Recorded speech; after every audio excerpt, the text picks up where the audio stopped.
हरे कृष्णा, राधे राधे। आज मैं आप सभी को मनुष्य के जन्म से लेकर मृत्यु तक 16 संस्कार के बारे में बताने जा रही हूँ। हिंदू धर्म एक प्राचीन धर्म है। माना जाता है कि इसकी स्थापना ऋषि और मुनियों ने की है। महर्षि वेदव्यास के अनुसार मनुष्य के जन्म से लेकर मृत्यु तक पवित्र 16 संस्कार संपन्न किए जाते हैं, जो कि इस प्रकार है। पहला संस्कार है गर्भाधान संस्कार। उत्तम संतान प्राप्त करने के लिए सबसे पहले गर्भाधान संस्कार करना होता है। माता पिता के रज एवं वीर्य के संयोग से ही संतानोत्पत्ति होती है। यह संयोग ही गर्भाधान कहलाता है। गर्भ स्थापन के बाद अनेक प्रकार के प्राकृतिक दोषों के आक्रमण होते हैं, जिनसे बचने के लिए यह संस्कार किया जाता है। दूसरा संस्कार है पुंसवन संस्कार। पुंसवन संस्कार 3 महीने के पश्चात इसलिए आयोजित किया जाता है क्योंकि गर्भ में 3 महीने के पश्चात गर्भस्थ शिशु का मस्तिष्क विकसित होने लगता है। इस संस्कार का उद्देश्य स्वस्थ और उत्तम संतान की प्राप्ति है। तीसरा संस्कार है सीमंतोन्नयन संस्कार। सीमंतोन्नयन संस्कार गर्भ धारण करने के बाद 6ठे या 8वें मास में किया जाता है। इस मास में गर्भपात होने की सबसे अधिक संभावनाएं होती हैं। इस समय गर्भ में पल रहा बच्चा सीखने के काबिल हो जाता है। उसमें अच्छे गुण, स्वभाव व कर्म का ज्ञान आए, इसके लिए माँ उसी प्रकार आचार विचार, रहन सहन और व्यवहार करती है। इस दौरान शांत और प्रसन्नचित्त रहकर माता को अध्ययन करना चाहिए। चौथा संस्कार है जातकर्म संस्कार। बालक का जन्म होते ही जातकर्म संस्कार को करने से शिशु के कई प्रकार के दोष दूर होते हैं। इसके अंतर्गत शिशु को शहद और घी चटाया जाता है। साथ ही वैदिक मंत्रों का उच्चारण किया जाता है ताकि बच्चा स्वस्थ और दीर्घायु हो। पांचवा संस्कार है नामकरण संस्कार। जातकर्म के बाद नामकरण संस्कार किया जाता है। इस संस्कार का बहुत अधिक महत्व है। जन्म नक्षत्र को ध्यान में रखते हुए शुभ नक्षत्र में बालक को नाम दिया जाता है। नाम वर्ण की शुभता का प्रभाव बालक पर संपूर्ण जीवन रहता है। यह बालक के व्यक्तित्व का विकास करता है।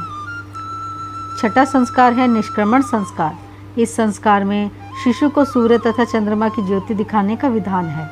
भगवान सूर्य के तेज तथा चंद्रमा की शीतलता से शिशु को अवगत कराना ही इसका उद्देश्य है। जन्म के 4थे महीने इस संस्कार को करने का विधान है। 7वां संस्कार है अन्नप्राशन संस्कार।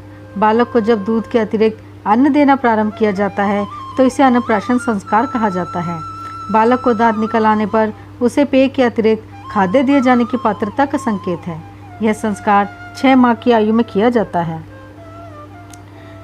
8वां संस्कार है मुंडन या चूड़ाकर्म संस्कार। इस संस्कार में शिशु के सिर के बाल पहली बार उतारे जाते हैं।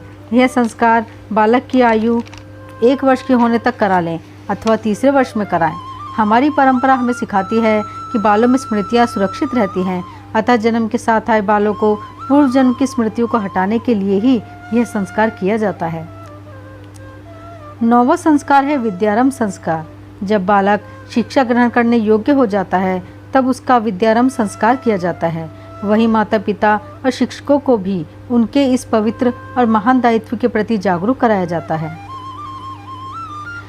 10वां संस्कार है कर्णवेद संस्कार। कर्णवेधन से व्याधियां दूर होती हैं तथा श्रवण शक्ति बढ़ती है। इसके साथ ही कानों में आभूषण हमारे सौंदर्य बोध का परिचायक भी हैं। यज्ञोपवीत के पूर्व इस संस्कार को करने का विधान है। 11वां संस्कार है यज्ञोपवीत या उपनयन संस्कार। वह संस्कार जिसमें जनेऊ धारण किया जाता है यज्ञोपवीत संस्कार कहलाता है। यज्ञोपवीत एक विशिष्ट सूत्र को विशेष विधि से ग्रंथित करके बनाया जाता है। इसमें 7 ग्रंथियां लगाई जाती हैं। ब्राह्मणों की यज्ञोपवीत में ब्रह्म ग्रंथि होती है। 3 सूत्रों वाले इस यज्ञोपवीत को गुरु दीक्षा के बाद हमेशा धारण किया जाता है। 3 सूत्र हिंदू त्रिमूर्ति ब्रह्मा, विष्णु और महेश के प्रतीक होते हैं। अपवित्र होने पर यज्ञोपवीत बदल दिया जाता है। बिना यज्ञोपवीत धारण किए अन्न जल ग्रहण नहीं किया जाता। 12वां संस्कार है वेदारंभ संस्कार। यज्ञोपवीत के बाद बालकों को वेदों का अध्ययन करने के लिए आचार्यों के पास गुरुकुलों में भेजा जाता था। इस संस्कार को वेदारंभ संस्कार कहा जाता था। 13वां संस्कार है केशांत संस्कार। गुरुकुल में वेदाध्ययन पूर्ण कर लेने पर आचार्य के समक्ष यह संस्कार संपन्न किया जाता था। वस्तुतः यह संस्कार गुरुकुल से विदाई लेने तथा गृहस्थाश्रम में प्रवेश करने का उपक्रम है। ब्रह्मचारी के समावर्तन संस्कार के पूर्व बालों की सफाई की जाती थी तथा उसे स्नान कराकर स्नातक की उपाधि दी जाती थी। केशांत संस्कार शुभ मुहूर्त में किया जाता था। 14वां संस्कार है समावर्तन संस्कार। गुरुकुल से विदाई लेने से पूर्व शिष्य का समावर्तन संस्कार होता था। इसमें सुगंधित पदार्थों एवं औषधादि युक्त जल से भरे हुए वेदी के उत्तर भाग में 8 घड़ों के जल से स्नान करने का विधान है। इस संस्कार के बाद उसे विद्या स्नातक की उपाधि आचार्य देते थे। इस उपाधि से वह सगर्भ गृहस्थाश्रम में प्रवेश करने का अधिकारी समझा जाता था। 15वां संस्कार है विवाह संस्कार। वेद अध्ययन के बाद जब युवक में सामाजिक परंपरा निर्वाह करने की क्षमता व परिपक्वता आ जाती थी तो उसे गृहस्थ धर्म में प्रवेश कराया जाता था। लगभग 25 वर्ष तक ब्रह्मचर्य व्रत का पालन करने के बाद युवक परिणय सूत्र में बंधता था। इसको विवाह संस्कार कहते हैं। 16वां और अंतिम संस्कार है अंत्येष्टि संस्कार।